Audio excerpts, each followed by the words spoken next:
সময় অবশিষ্ট আছে, আমি মনে করি না যে খুব বেশি সময় আমি কথা বলতে পারব। আর তাছাড়া ইতিমধ্যে যারা কথা বলেছেন পার্বত্য চট্টগ্রাম বিষয়ে বেশিরভাগ কথাই বলেছে, নতুন করে আমার বলার খুব বেশি কিছু নেই। তা আমি প্রথমেই বলি, পার্বত্য চট্টগ্রাম বাংলাদেশের 64টা জেলার মধ্যে 3টা জেলাকে নিয়ে পার্বত্য চট্টগ্রাম। খুব অস্বাভাবিকভাবে প্রায় আমরা বলি যে আমাদের অবিচ্ছেদ্য অংশ, পার্বত্য চট্টগ্রাম আমাদের অবিচ্ছেদ্য অংশ। এই অবিচ্ছেদ্য অংশ কথাটা বলতে হয় কেন? পার্বত্য চট্টগ্রাম তো আমাদের দেশের অংশ, এটা তো 1971 সাল থেকেই আমাদের দেশের অংশ, কিন্তু দুর্ভাগ্যজনকভাবে সব জায়গাতেই আমাদেরকে এই কথাটা বলতে হয় পার্বত্য চট্টগ্রাম আমাদের দেশের অবিচ্ছেদ্য অংশ। এর কারণটা হচ্ছে এমন একটা সিচুয়েশন তৈরি করা হয়েছে যে পার্বত্য চট্টগ্রাম আমাদের দেশ থেকে যখন তখন বিচ্ছিন্ন হয়ে যেতে পারে। এই জন্যই আমরা সকল প্রকার আলোচনায়, সকল প্রকার সভা সমাবেশে এই কথাটা বলি যে পার্বত্য চট্টগ্রাম আমাদের দেশের অবিচ্ছেদ্য অংশ।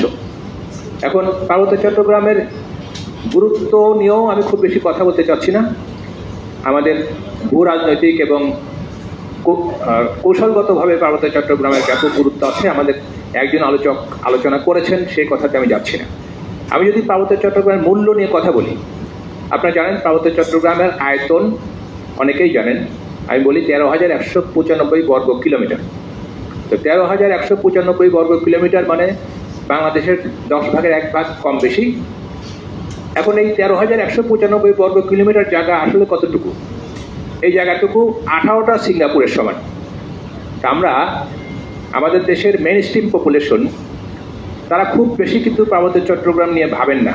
যদি ভাবতেন তাহলে পার্বত্য চট্টগ্রাম আজকে এতটা অবহেলিত থাকতো না। এবং স্বাধীনতার এত বছর পরে পার্বত্য চট্টগ্রামের স্বাধীনতা ও সার্বভৌমত্ব রক্ষার জন্য আমাদের এখন এই রাস্তায় নামতে হতো না বা এই সভা, সেমিনার, সিম্পোজিয়াম করতে হতো না। তার অর্থ হচ্ছে রাষ্ট্রীয়ভাবেই আমরা পার্বত্য চট্টগ্রামকে তেমন গুরুত্ব দিচ্ছি না। আর রাষ্ট্রীয়ভাবে গুরুত্ব না দেওয়ার কারণেই আমাদের দেশের মেইন স্ট্রিম পপুলেশন তারা পার্বত্য চট্টগ্রামের মূল্যটা বুঝতে পারে না। পার্বত্য চট্টগ্রাম দেশের 10 ভাগের 1 ভাগ হলেও আমি যদি আরেকটু স্ট্যাটিস্টিক্যালি বলতে চাই এবং মাপঝোপ করে বলতে চাই, পার্বত্য চট্টগ্রামের যত পাহাড় আছে এই পাহাড়ের গড় উচ্চতা 1800 ফিট। এবং সব পাহাড়গুলোকে যদি চ্যাপ্টা করে দেওয়া হয় এবং পাহাড়ের যদি ওজন করা হয় তাহলে পার্বত্য চট্টগ্রামের ওজন হবে বাংলাদেশের অবশিষ্ট অংশের সমান। তো আমি এটা মেপে একদম যে সঠিক ফিগার বলছি তা না, আনুমানিক বা অনুমান করে বলছি। তো প্রকৃতপক্ষে পার্বত্য চট্টগ্রাম দেশের 10 ভাগের 1 ভাগ হলেও এর মূল্য আমাদের জন্য অপরিসীম। কিন্তু পার্বত্য চট্টগ্রামে বাস করে মাত্র 16 থেকে 17 লাখ মানুষ, অর্থাৎ পার্বত্য চট্টগ্রামের জনসংখ্যা আমাদের দেশের মোট জনসংখ্যার 100 ভাগের 1 ভাগ। আর এই 100 ভাগের 1 ভাগ মানুষ পুরো পার্বত্য চট্টগ্রামের উপর তাদের দখল প্রতিষ্ঠার জন্য তারা বিভিন্ন কথাবার্তা বলে বেড়াচ্ছে, বিদেশিদের সাথে যুক্ত হয়ে ষড়যন্ত্র করে বেড়াচ্ছে এবং আমাদের দেশ থেকে এই মূল্যবান অংশটুকু বিচ্ছিন্ন করার জন্য তারা সেই বহু বছর ধরে চেষ্টা করে যাচ্ছে। যার জন্য আমাদের সেনাবাহিনীর অনেক সদস্য, আমাদের নিরাপত্তা বাহিনীর অনেক সদস্য এই পার্বত্য চট্টগ্রামকে রক্ষা করতে গিয়ে জীবন দিয়েছেন।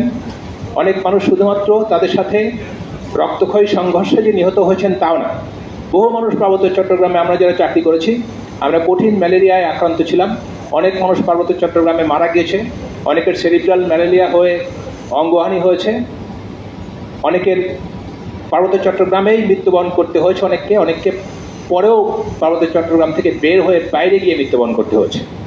এর পাশাপাশি পার্বত্য চট্টগ্রামে বসবাসরত আমাদের বাংলাদেশি জনগোষ্ঠী যারা মোট জনসংখ্যার, অর্থাৎ পার্বত্য চট্টগ্রামের মোট জনসংখ্যার অর্ধেক বা অর্ধেকেরও বেশি, তাদের সাফারিং, তাদের বঞ্চনা, তাদের যে বছরের পর বছর তারা যে পরিমাণ অত্যাচার, নির্যাতনের শিকার হয়েছে সেটা অবর্ণনীয়। একজন বলেছেন যে পার্বত্য চট্টগ্রামে যদি বাঙালি বা বাংলাদেশি না থাকতো তাহলে পার্বত্য চট্টগ্রাম এতদিন আমাদের দেশের অবিচ্ছেদ্য অংশ থাকতো না। আমি তার এই কথার সাথে সম্পূর্ণ একমত।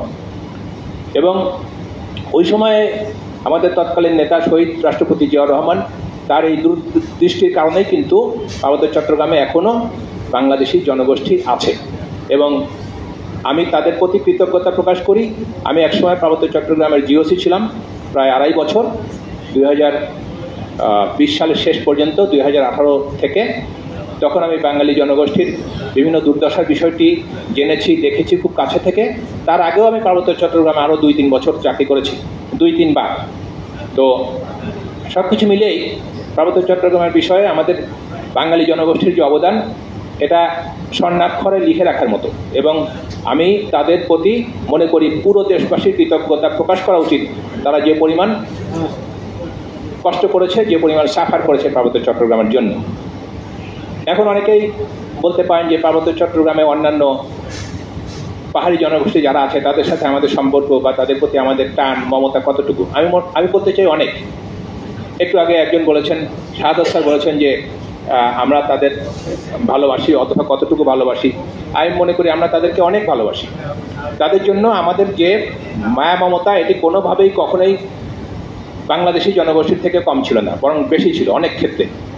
আমি তো বলতে চাই যে 1989 সালে আমি পার্বত্য চট্টগ্রামে প্রথম চাকরি করা শুরু করেছি, এবং পার্বত্য চট্টগ্রামে আমি এমনও জায়গা দেখেছি যে আমাদের সেনাবাহিনী পার্বত্য জনগোষ্ঠী গভীর জঙ্গলে যারা বসবাস করে তাদের হাতে প্রথম প্যারাসিটামল ট্যাবলেটটা আমরাই দিয়েছি। অনেক পার্বত্য মানুষের হাতে প্রথম প্যারাসিটামল ট্যাবলেট এবং অন্যান্য ওষুধপত্র আমরা দিয়েছি, যা তারা আগে কোনো উৎস থেকেই পায়নি। পার্বত্য চট্টগ্রামে বসবাসরত বা পার্বত্য চট্টগ্রামের মধ্যে গভীর অরণ্যে বসবাসরত মানুষকে আমরা হেলিকপ্টার দিয়ে ইভাকুয়েশন করেছি। এই সেদিন আমি করেছি।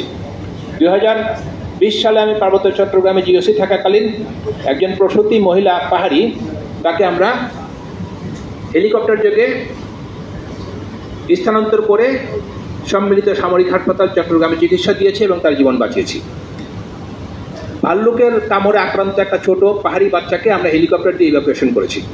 সুতরাং ভালোবাসার দৃষ্টিকোণ থেকে আমি বলতে চাই যে পাহাড়িদের জন্য এমন কিছু নাই যা আমরা করি নাই, কিন্তু দুর্ভাগ্যজনকভাবে তারা কখনোই এটি স্বীকার করতে চায় না, বরং বিভিন্নভাবে সেনাবাহিনীর অবদান এবং সরকারের যে অবদান আছে পার্বত্য চট্টগ্রামের পাহাড়ি জনগোষ্ঠীর জন্য, সেটিকে তারা স্বীকার করতে চান না। তো এখানে অনেকেই অনেক রকম কথা বলেছেন। শান্তি চুক্তি নিয়ে একটি কথা বলেছেন ব্রিগেডিয়ার জেনারেল জি আসাদ, খুব ভালোভাবে বলেছেন যে প্রকৃতপক্ষে শান্তি চুক্তির কোনো ভিত্তিই নাই। যে চুক্তি 1997 সালের 2রা ডিসেম্বরে স্বাক্ষরিত হয়েছিল, সেটিকে একটি চুক্তি আদৌ বলা যায় কিনা সেখানেই ব্যাপক সন্দেহ আছে। আর শান্তি চুক্তি স্বাক্ষরিত হয়েছে 1997 সালে, 1998 সালে শান্তি চুক্তি বাতিল হয়ে যাওয়ার কথা। কারণ সন্তু লারমার জ্ঞাতি ভাইদেরই একটি গোষ্ঠী ইপিডিএফ নাম ধারণ করে তারা 1998 সাল থেকেই আবার নতুন করে সশস্ত্র আন্দোলনে শুরু করে। আর তাছাড়া শান্তি চুক্তির অন্যতম প্রধান শর্ত যেটি, সেটাই পালন করা হয়নি। শান্তি চুক্তির অন্যতম প্রধান শর্ত ছিল তাদের অস্ত্র সমর্পণ করা, কিন্তু সন্তু লারমা প্রকৃতপক্ষে আইওয়াস টাইপ কিছু ভাঙ্গাচোরা জং ধরা অস্ত্র জমা দিয়ে সেদিন আত্মসমর্পণের নাটক করে। বাট প্রকৃতপক্ষে তারা তাদের ভালো ভালো দামি দামি অস্ত্রগুলো সব বিভিন্নভাবে বিভিন্ন জায়গাতে লুকিয়ে রেখেছিল, যেগুলো তারা এখন বের করেছে, পরবর্তীতে বের করেছে, এবং সেগুলো আবার তারা সশস্ত্র আন্দোলনের জন্যই ব্যবহার করছে। তা আমি আমার বক্তব্য যদি এখন আরও দীর্ঘায়িত করি তাহলে অন্য আরও দুজন